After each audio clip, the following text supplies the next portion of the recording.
ভেবে দেখুন তো, কালকে আপনার একটা ইন্টারভিউ। আপনার আগের দিন রাত্রে কোনো চিন্তা হচ্ছে না, একটু ভয় লাগছে না, পারফরমেন্সটা কেমন হবে, ইন্টারভিউটা কেমন যাবে, সেটা নিয়ে কোনো চিন্তা নেই। তাহলে আপনার পারফরমেন্সটা কেমন যাবে? বোধহয় সেরকম একটা ভালো না। এবারে কখন স্ট্রেসকে আমরা ভাববো যে হ্যাঁ, স্ট্রেসটা আমার প্রবলেম্যাটিক জায়গায় এসে গেছে, বা আমার কোনো একজন থেরাপিস্ট বা সাইকোলজিস্ট বা ডাক্তারবাবুর কাছে যাওয়া দরকার?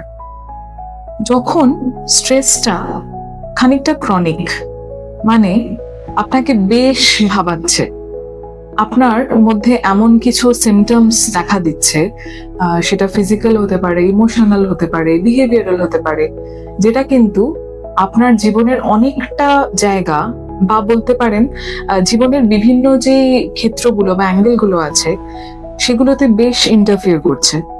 কেমন? ফিজিক্যাল সিমটমস অফ স্ট্রেস কেমন হতে পারে? ঘুম আসছে না, খিদে নেই, গা হাত পা সারাক্ষণ ব্যথা, আনডিফাইন্ড পেট খারাপ, মাঝে মাঝে লুজ মোশনস হচ্ছে। কেন হচ্ছে বুঝতে পারছি না, আমি তো তেমন কিছু খাইনি বাইরের। ইমোশনাল প্রবলেমস কেমন হতে পারে? ইমোশনাল সাইন্স হতে পারে খিটখিটে হয়ে যাচ্ছি, কারোর সাথে কথা বলতে ভালো লাগছে না, কেউ কিছু বললেই কেমন যেন খ্যাক খ্যাক করে উঠছি, বিরক্ত লাগছে, নিজেই নিজের মধ্যে ভীষণ উইথড্রন, কারোর সাথে কমিউনিকেট করার ইচ্ছে নেই। বিহেভিয়ারাল সিমটম কেমন হতে পারে? বিহেভিয়ারাল সিমটম বলতে আমি নিজেকে অন্যভাবে এমন কোনো উপায়ে সমস্যাটার সাথে কোপ করার চেষ্টা করছি যে কোপিং স্ট্র্যাটেজিগুলো খুব কিন্তু হেল্পফুল নয়, যেমন স্মোকিং, অ্যালকোহল, বা any other methods like maybe screen. আমি অতিরিক্ত সেগুলোর পিছনে সময়, টাকা এবং এনার্জি দেওয়া শুরু করেছি, নষ্ট করছি, যেটা কিন্তু খুব একটা হেলদি নয়। আর সারাক্ষণই মাথার মধ্যে একটা দুশ্চিন্তা, খুব খারাপ কিছু হতে চলেছে, আমার ভালো লাগছে না, মনে হচ্ছে যেন একটু প্রবলেম্যাটিক, আমার মাথায় সারাক্ষণ নেগেটিভ কিছু থটস ঘুরছে।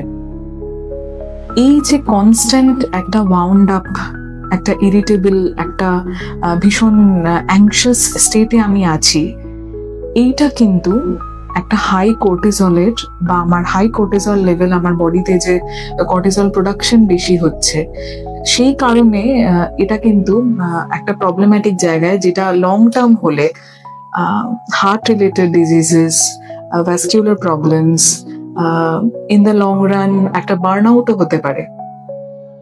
সময় থাকতে থাকতে নিজের সাইন্স অ্যান্ড সিমটমস গুলো বুঝে সেটার জন্য কিন্তু হেল্প নিন, কারণ আপনি ভালো না থাকলে আপনার বাড়ির আশেপাশের, আপনার পরিবারের কেউ কিন্তু ভালো থাকবে না, বিকজ নিজেরা ভালো না থাকলে বাকিদেরকে ভালো রাখা যায় না।